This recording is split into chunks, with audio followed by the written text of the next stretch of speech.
is Case Johnston. This is the first Utah Humanities podcast for the Center for the Book and for the 2023 Book Festival. It's going to be a series of bringing authors that are coming to Utah for the Utah Book Festival, highlight their work, and to share with our audience what they can see and hear when they go to those book festival events. Today we will be interviewing Rebecca Clarron in her book, The Cost of Free Land, Jews, Lakota, and an American Inheritance.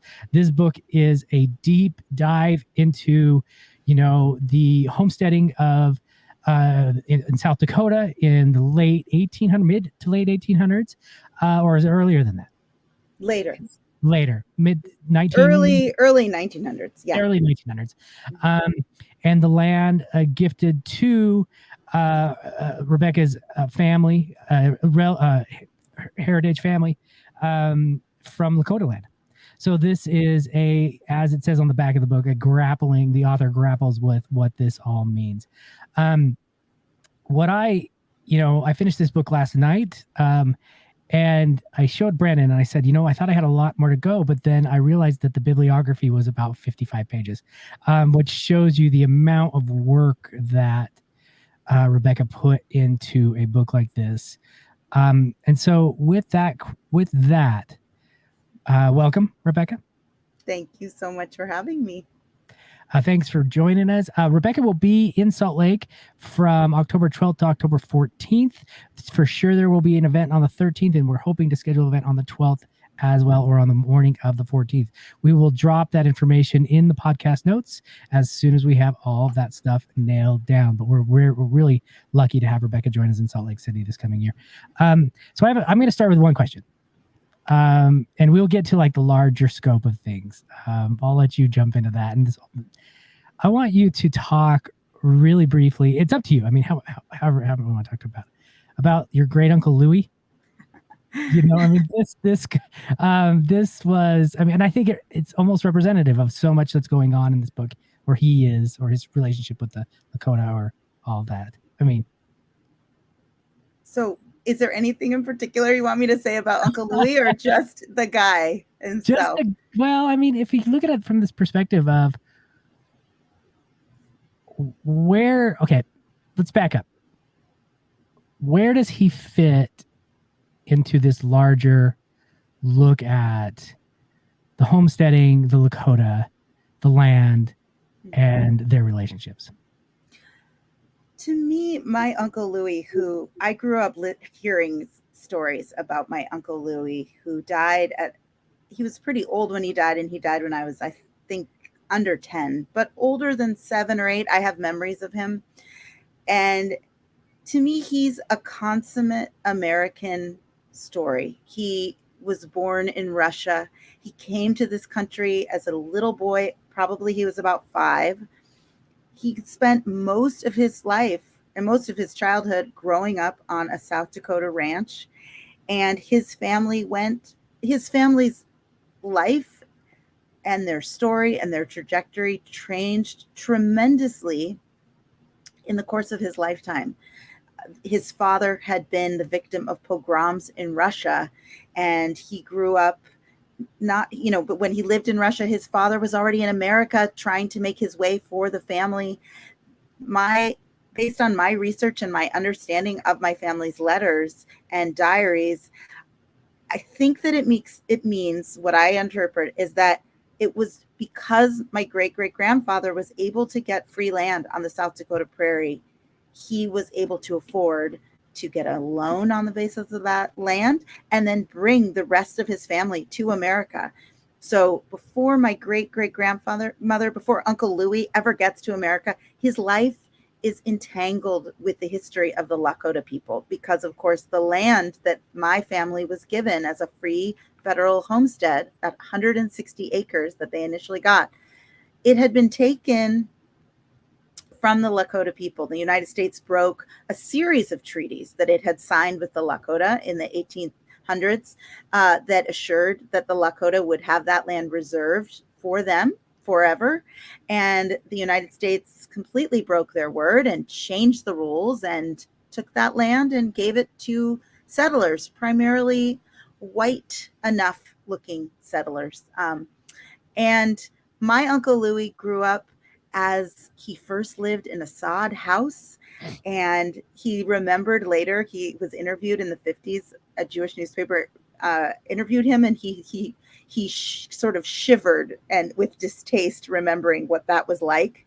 Then they lived in a frame house that they had. His brothers and sisters, as they reached the age of 21, or at least looked close enough to 21 to pass, they all filed on their own free federal land or got very cheap land, that so that he and his sister, my great grandmother, expanded our family land holdings so that, by the 50s or 60s, I think they had over 5,000 acres. Many of that initially had belonged to the Jewish homesteaders that they all had settled with. The land where the land was called Jew Flats. Mhm. My Uncle Louis, he became a Bronco rider. He was good enough to go to the National Rodeo Championships in 1919. We have pictures of him standing on the back of horses. And then there's these other more mysterious photographs of him posing at roadside stands with native people dressed in native garb. And I grew up looking at these photos and was so taken by the stories of the West and the stories of this fascinating life that I actually named my younger son Louis, in large part because of the stories of my Uncle Louis. And yet I never knew what those pictures about my family posing with native people were about. We didn't really have any stories about those. And this book Mhm. was in large part motivated by me trying to understand what really happened all those years ago on the prairie. What was the basis of those relationships? And Uncle Louis threads through the whole story in many ways. I mean, and what I mean by he's a very American story is he took what he had and he tried to make the best of it to be successful. His mother, my great-great-grandmother, Fega Etka, told all her sons, you need to not only be millionaires in America, you have to become multimillionaires. That was the kind of pressure in my family to succeed. And as I learned about Jewish history over the years, I had this aha moment as I was realizing, oh, for hundreds and hundreds of years in Europe, Jews would be kicked out of countries, often when there was an economic downturn and there was a need to scapegoat a minority population. It was so often the Jews, but often the Jews who were very successful and the richest Jews were allowed to stay. And so to me, I think that history was not far from my great-great-grandmother, Fega Etka. And I really believe that she was telling her children, you have to be multimillionaires because that is the ticket to safety and security Mhm. here in America, in this new country. Louis never became a multimillionaire, but he Mhm. tried. He drilled for oil on our land. He tried to have an oil and gas company that my family was very involved with.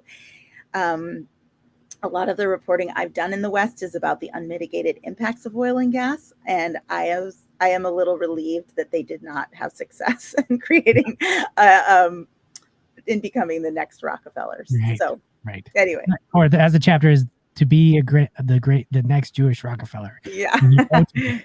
And I think I started with that question just because I was so drawn to him. I was just so drawn to his story, to his continued, you know, uh, tries to make money, just continue tries to do something different. His continue tries to, find that American dream. And I thought that was just so telling about that relationship on the plains and in that time period in America. And I just was really drawn to him, drawn to his character, drawn to the research about him, drawn to the photos of him standing on the back of the horse. Let's go back to, because you mentioned like when you started this. So there was a moment. There was a moment when you said, I need to go do this. Can tell us about that? yeah. There was a before, and then there was I think it was more than a moment. It was a slow dawning Okay. realization. So I've been writing about the American West for more than 20 years. I started my career at a magazine called High Country News. And you can't write about the American West, of course, without writing about Native nations and Native people. And I was fortunate to get to visit Native communities over the course of that time.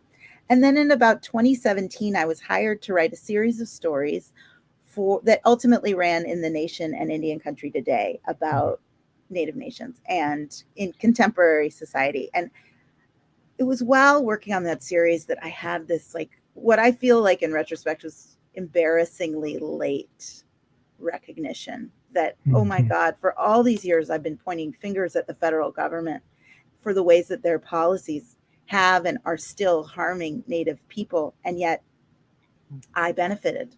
I benefited in a very direct way from these federal land policies of the 19th and 20th century, which not only gave my family free land, which I go on to prove in the book, and maybe we can talk about later, I really think is the basis for a lot of my family's success in America.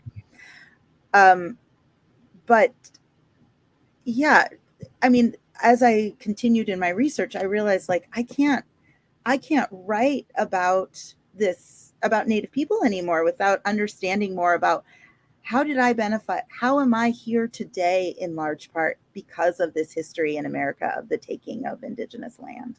And that's what capsizes off. And I will say, early on, before this was even a project, I was really fortunate to spend a few days with Judge Abby Abenanti, who's the Chief Justice of the Yurok Nation in Northern California. And the Nation hired me to write a profile about her because she was, they didn't hire me, I should be very clear, but the profile I wrote ended up running in the Nation. And she has this very incredible way she runs her courtroom. She used to also be a state Supreme Court justice, or Superior Court justice for the state of California. She's a badass, let's just call her that. And she says you can't do justice outside of a cultural context, that it works best if you look and grapple with how to right a wrong in the context of your own culture. So I talked to her about this idea all the way back then. And she said, if you're going to do this, you have to study the Jews. What do the Jews say about how to right a wrong, even one that you didn't directly commit, but something you've benefited from?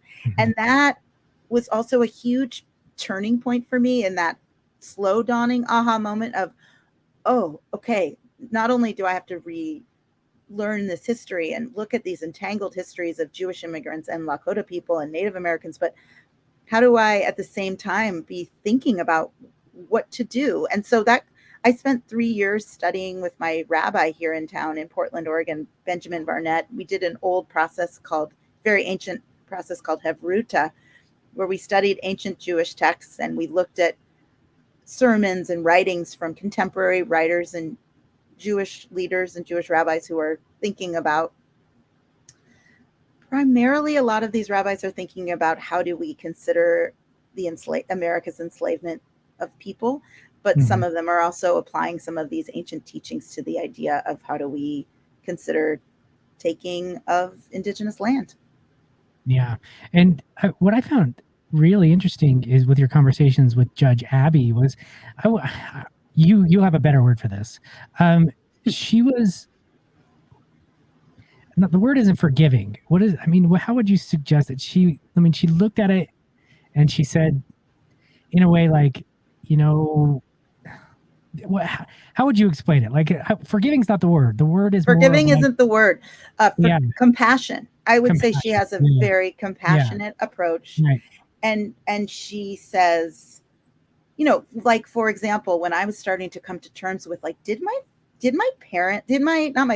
great grandparents, did my grandmother, did my great great grandparents, did they know what was happening to Native people so close, like 13 miles away from where they were living? Did they know about the oppression that was going on there and that they were not experiencing, in part because they had this land that gave them so much security and also some status in America?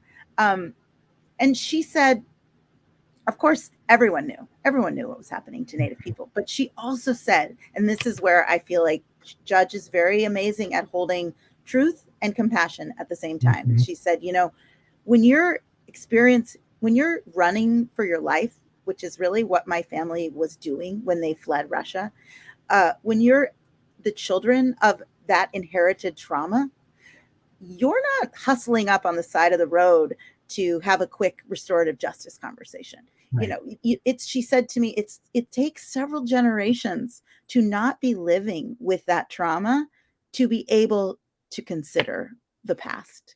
And Right. so it's really your generation now that is due, because you didn't have to grow up with that trauma. And I Mhm, didn't, I think it, but I think my grandmother did. I think mhm. that, um, so I think, does that answer your question? It That's her does answer my approach. Yeah. question, because I mean, I thought that I felt like those conversations with Judge Abby were just such a huge part of this book in the sense of not only kind of in the inspiration for it, but also the way in which, it gave not a framework, but a kind of a way to a lens to look at this in a way that as a reader, as a writer and as a reader, that we can talk about this stuff, we can read about this stuff, we can research this stuff, um, openly and with honesty and with compassion.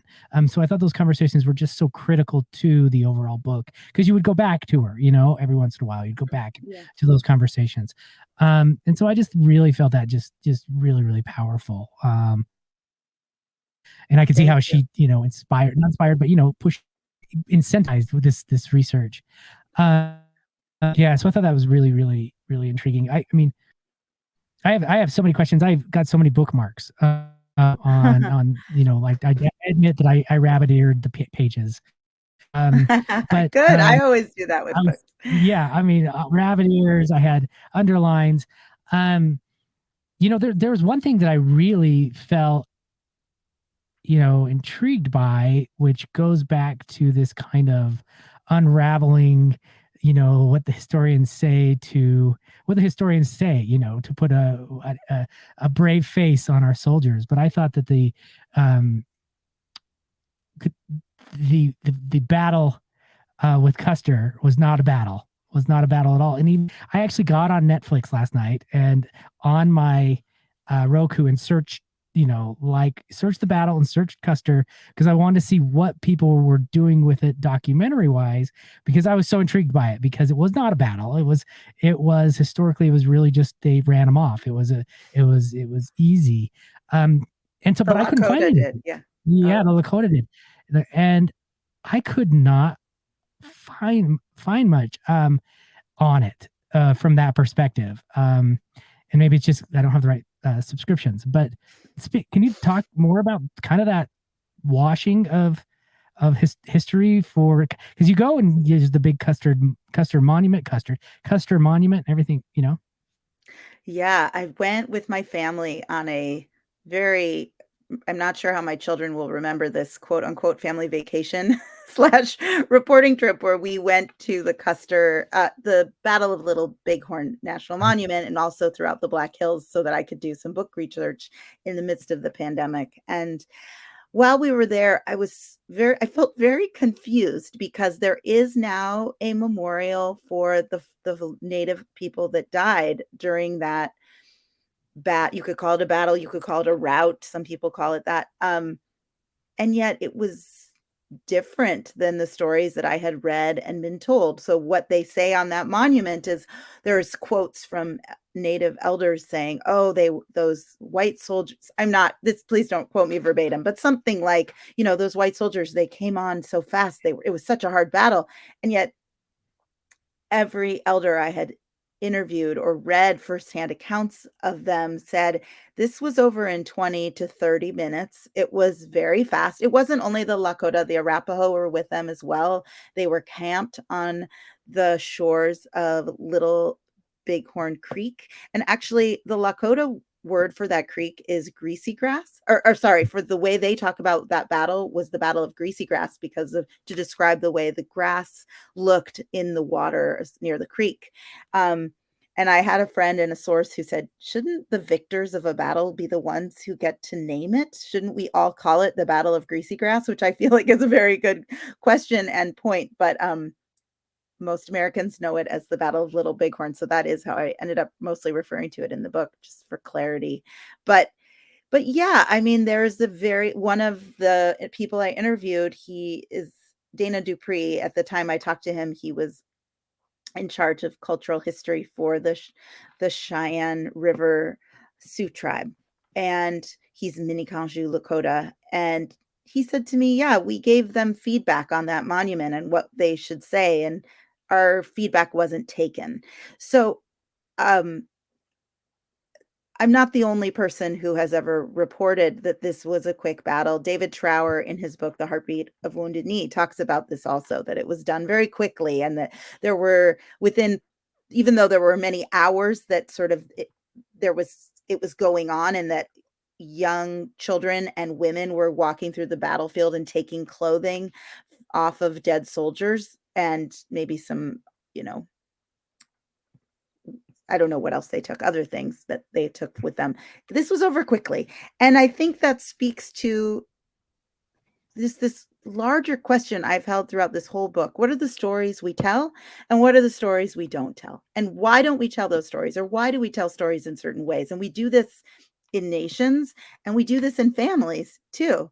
And Yeah. so I was trying to interrogate that those questions in a very small, specific way in my own family, but also in a larger way with our American nation. And I really found repeatedly that the stories I had been told, and I want to say I went to excellent schools. I had a privileged education. I went to incredible schools in middle school and high school and college. And I didn't know this. I didn't know the history in the way that I understand it now. Yeah. Yeah, and you talk about that too a lot in the sense that, you know, in the book you say, well, this is a few generations later, um, um, from your great great grandparents, correct?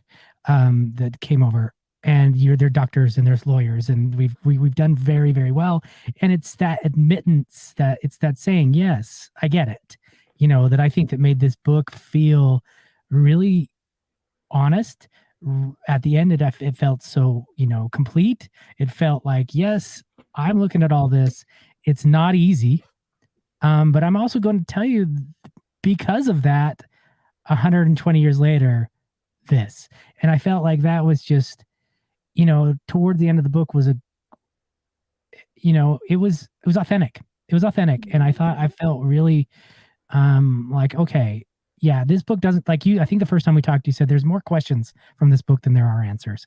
And that's absolutely true.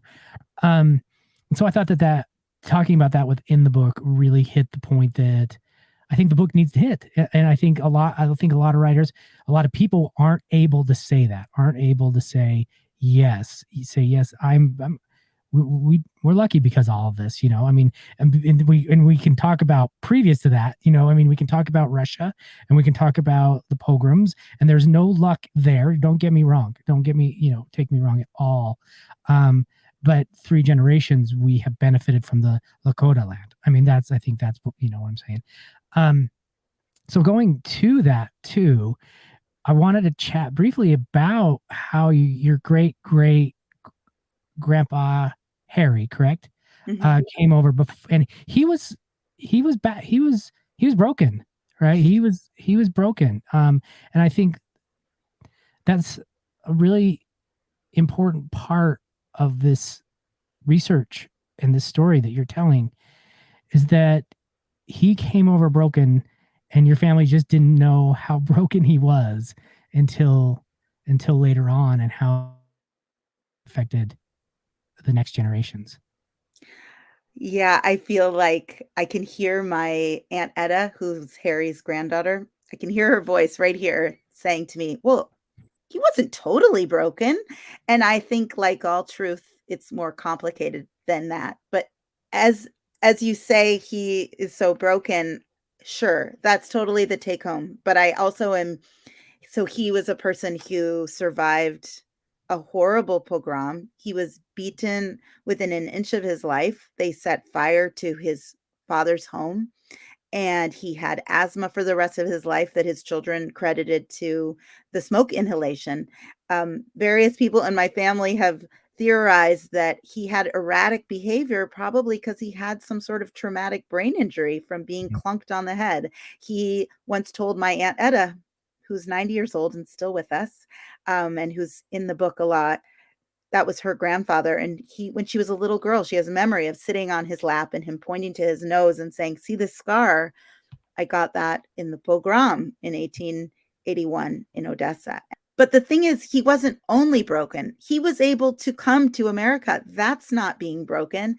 And he was able to figure out how to get free land and apply for it and get it and bring his family over. And so, yes, he had incredible trauma that he experienced, but also, I would argue, incredible resilience. And I think it's important to honor him for that. But he was a problematic and complicated character, and I tried, as much as it is hard for some members of my family to read about some of his problematic behavior. To me, it was important to tell that truth because I link that to what he experienced in the pogrom in Russia, and I wanted to show the ripples of this kind of vigilante violence and lack of, I mean, you could say that there's different theories on, did the Russian government encourage these kinds of pogroms? They certainly didn't do a good enough job to prevent them from happening, and how policies that are there or not have such huge ripple effects in people's lives, in both my own and in Yeah. Lakota families, and go on and so forth, you know? Yeah, and you talk about that too. I mean, earlier in the podcast today, you talked about how, your aunt still has this kind of family trauma within her, right? But then you also allude to the fact that you still believe that your generation does too, that it's still there in ways that aren't as tangible, maybe, but is still kind of there because of this. I mean, millennium, 2 millennium, 3 millennium of trauma, and so I found that really, really intriguing too. That yeah, maybe there's that closer connection to direct trauma from your aunt or your mom or whatever that might be. That those fears, a lot of the same fears, still exist with your generation. I talk about this in the book. I have Mhm. this vivid memory of being in synagogue and being about to leave synagogue, and my mom saying to me, "Tuck your Jewish Star of David." You know, it's a Jewish star. It's this necklace Mhm. that I had that actually had belonged to my great grandmother, and it's silver. And she said, "Tuck it under your blouse." And on the one hand, you could say, how privileged were we as white looking enough Jews that we could actually tuck something inside our blouse that keeps us safe. Mhm. Obviously, so many people of color in this country don't have that option. It is worth noting my mom has no memory of that story. But to Yeah. me, I never asked her, I never had to ask her again. And it is something I still think about every time I wear something that identifies me as a Jew Mhm. in public, is a little bit of fear. And, you know, this is not totally ridiculous. It would be naive. I mean, there is assaults and violence towards Jewish people in America all the time, and it's growing. Since the Trump administration, it's growing. And Mhm. so um I actually feel like that fear is justified in some ways. Yeah, I do too, and that's why I kind of wanted to chat about it because I think, as you said recently, there is a more outward acceptance across America for these kinds of violent acts toward people, and and I think when did you finish? When did you start? And when did you finish this book? You could argue I started this book when I went on my first reporting trip I ever went on, or one of Mhm. my early reporting trips, which happened right after September 11th, when I went to the Pine Ridge Reservation to do Mhm. I did some reporting for High Country News about a effort by Oglala Lakota to grow hemp for economic development. And I really feel like that was the beginning of this project, even though I didn't really know it. I started really working on this. I got a grant from a regional arts and culture council here in Portland to begin my initial research. And I got that grant in October of 2018. And here, Mhm. 5 years later, in October 3rd of 2023, this book is coming out. Um, Yeah. so, you know, Yeah. but No, I do know. It's a long time. I absolutely know. Do you think that this, because you've written novels before, and you've been a journalist for an investigative journalist for so many years. Do you think that this is that book that, first off, only you could write, and also the one that you probably had to write? Unfortunately, yes. Yeah. I mean, I don't know. I feel like I had great agency, and I feel so fortunate that I got a book deal, that I got really incredible sources of funding and support from several different wonderful granting organizations that helped me have the financial resources to do this well. I hope I did it well. And but it's one of those things when I look back, this is the story I feel like I've been working towards my whole life. But did I know I was working towards it? Right. Well, no, but I do feel like I just feel so grateful that I was able to, and that my family kept so many things. I mean, Yeah. one June, I went to my Aunt Etta's house, who had kept all of the materials and diaries and letters that her parents had kept. Her parents were both homesteaders on Jew Flats in South Dakota.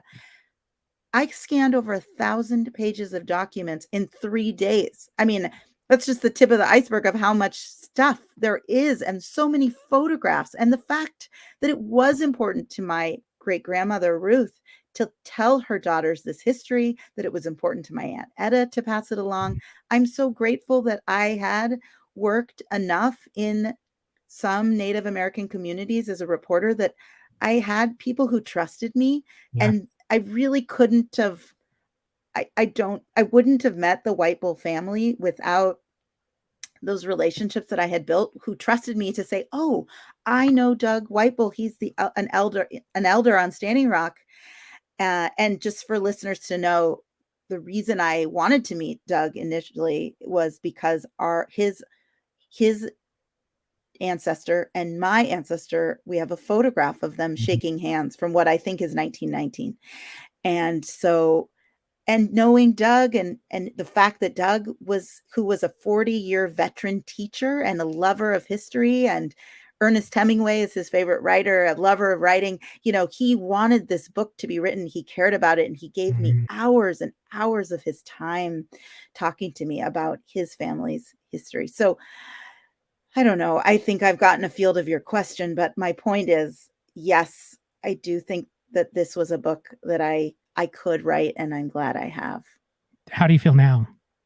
I mean, now, Terrified. yeah. I mean, it's so much work, and it is such a deep dive into both traditions and in the history, and it's going to be out there soon. I mean, is there relief right now, or are you still at that terrified stage? I think it's like an excited, terrified. It's both. I I feel both. I feel it's strange to go from the work of writing a book, and for the writers out there, I am sorry for you. It's so hard to be a writer. I've been doing it for so long, and I honestly don't think it gets any easier. It doesn't get easier, but I love it. But it's a weird job. It's like Yeah. 85% whining and complaining, and like 15% a good time. Yeah. Um, and so it's strange to be done with the writing and now to be in the more marketing and promotion and thinking about the book. And I love talking to people. It's why I'm a reporter. And I actually am always nervous before I do any reporting. I'm nervous before I go on a reporting trip. I'm nervous before I do an event, but I always love it when I'm in the midst of it. It's just, to me, the most magical and incredible thing, that by asking people questions, they'll talk to me and answer me, and that there's a way to be connected to people through a page of writing is amazing. So Yeah. it's both. Yeah. Yeah. Well, yeah, good. I mean, good. At least it's not only terrifying. No, it's um, and it's not easy to make those connections with the indigenous uh, traditions, or with the indigenous um, with the indigenous tribes, or it's not easy. I know that it is something that many people want to do and aren't able to do because there's no trust involved. And so I know that it's an extremely, extremely difficult thing to do. And you could see it in the book that trust was there. And yeah, it's obvious that it took years of honest reporting to get there. So I mean, I love this book. I'm going to do a quick little drop. This is Rebecca Clarron's The Cost of Free Land: Jews, Lakota, and an American Inheritance.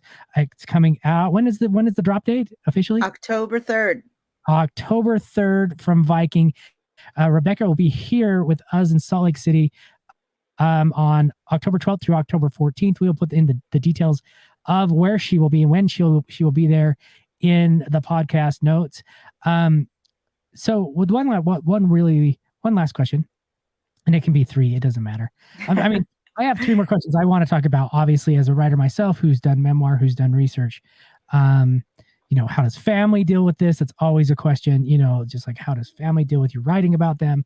Is there any kickback? Is there any disagreements? That's the hard part. I would want to talk about, obviously, that really interesting chapter that we talked about previously about how, Hitler looked at this genocide and said, this is a way to do this. There's just so many questions to ask. But everybody else, you'll have to buy the book. So buy the book. You'll get all those answers. But with just 5 or 6 minutes left to go, what do you want to just tell us about the book, about the research, about your family, about absolutely anything that we didn't cover that you want the readers to know before they jump in? Well, what I hope readers take away from this book is an expanded idea of America. And I hope that the book invites individuals to ask themselves questions without shame. I think we can all agree that shame and guilt are not useful emotions, but of course they get in the way. I mean, but it's not like anyone invites them in, but they're there a lot of the time. But I do really feel like, especially the indigenous elders who I've talked to have said to me directly, or I've read them say, that doesn't help anything. It doesn't do anything. But I think it's way past time for us to consider in a far more profound way than we have in America the way we are benefiting now, and people have benefited in the past from the taking of native land that was done almost entirely in an amoral way. And I think we all, even though this is a very specific history, this is the history of my family, and this is more specifically the history of the Lakota White Bull family. I think it's an American story. I think there's something in this book for all of us living in America today. Even if you just got here recently, I have learned in my research there are ways that, even recent immigrants, we are benefiting from the way American systems have been created based on the taking of that land. And again, I hope this doesn't land in a way of, oh God, I feel so guilty, I feel so much shame. But where do you get your curiosity from? How do you feel more curious to explore your specific story? And obviously, very few people will get a book deal from Penguin and have funding to spend many years doing such research. But I do provide a lot of resources in the back that helped me. So if people are curious to start to scratch the surface on their own sort of distance, as we say, as in Jewish tradition, your distance from this experience, there's ways to engage. Yeah.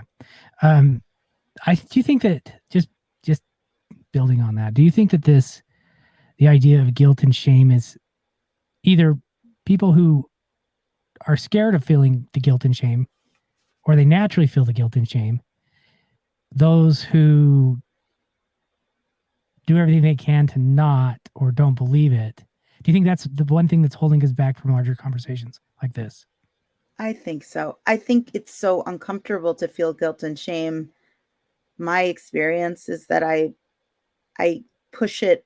If I'm trying to push it away, I'm going to feel angry probably, and I might feel angry at the wrong people.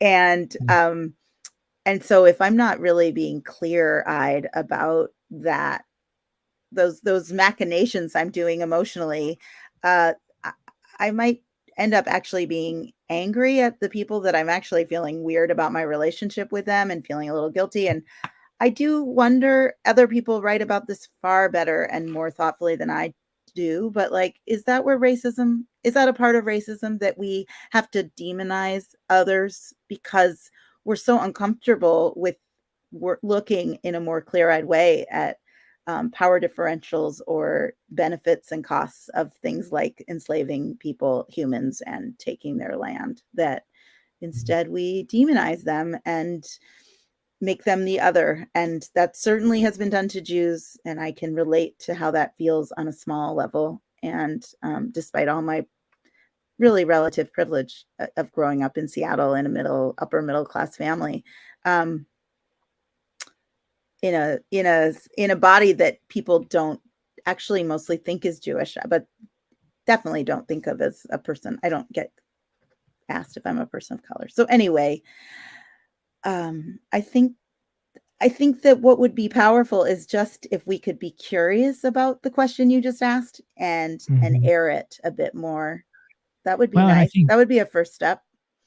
it would be a great step, and I think reading this book is a great step for a lot of people. I really do. I think it's an open dialogue, and we didn't even get to how you grapple with this. I mean, that's we didn't even really talk about your inner kind of grappling with all of this, and that's in the book. But let's just say the book is jam-packed. It is jam-packed. The first to the last page is jam-packed with history. It's jam-packed with family stories. It's jam-packed with Lakota history. It is jam-packed with great photos. We just barely scratched the surface. We barely scratched the surface. And that's why I wanted to start with Uncle Louis first, because I wanted to make sure we talked about him. So thank you so much for joining us. Again, this is Rebecca Clarron's book, The Cost of Free Land, Jews, Lakota, and American Heritage. It'll be out October 3rd officially. She will be here October 12th to the 14th. There will be copies at the reading discussion for you to buy and to sign. Or if you want to bring your own, make sure and purchase it. Purchase the book, and then she can sign it. But we're so excited to have you. Thank you so much for talking to us. Oh, this has been so fun. Thank you so much. Happy Absolutely. to be here. We're stoked, and I can't wait till October. Thank you. Awesome. Yep.